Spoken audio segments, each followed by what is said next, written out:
Welcome back. ഇന്ന് നമുക്കൊരു driving ക്ലാസ്സിന് പോയാലോ?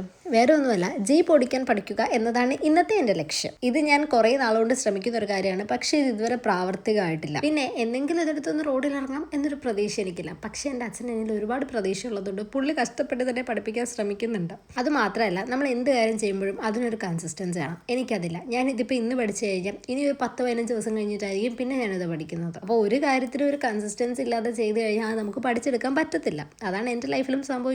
ഇതിനെല്ലാത്തിനും കാരണം മടിയാണ്. അത് മാത്രമല്ല, എന്നെ സംബന്ധിച്ച് ഒരു ആനയെ മെരുക്കിയെടുക്കുന്നതിലും കഷ്ടമാണ് ഈ വണ്ടിയൊന്നും മെരുക്കിയെടുക്കാൻ.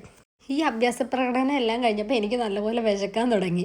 അങ്ങനെ പിന്നെ വീട്ടിൽ ഫുഡ് കഴിക്കാൻ ചെന്നപ്പോൾ അമ്മ ഇന്ന് ആശ്രമത്തിൽ പോകും. അപ്പോൾ ഞാൻ വിചാരിച്ചു ഞാനും പോകാമെന്ന്. ഈ ആശ്രമം എന്ന് പറയുന്നത് നമ്മുടെ ഫാമിലിയുമായിട്ട് ഭയങ്കര കണക്റ്റഡ് ആയിട്ട് നിൽക്കുന്ന ഒരു സ്ഥലമാണ്. പിന്നെ ഞാൻ എൻ്റെ കുഞ്ഞിലേ തൊട്ട് മിക്ക ദിവസവും വരുന്നൊരു സ്ഥലവുമായിരുന്നു. ഇപ്പോൾ പ്രായമായതിനു ശേഷം അങ്ങനെ എപ്പോഴും പോകാറില്ല, എന്നാലും കുഞ്ഞിൽ എപ്പോഴും പോകുമായിരുന്നു. ഇവിടെ ഒരു സാമിയപ്പൂപ്പനുണ്ട്.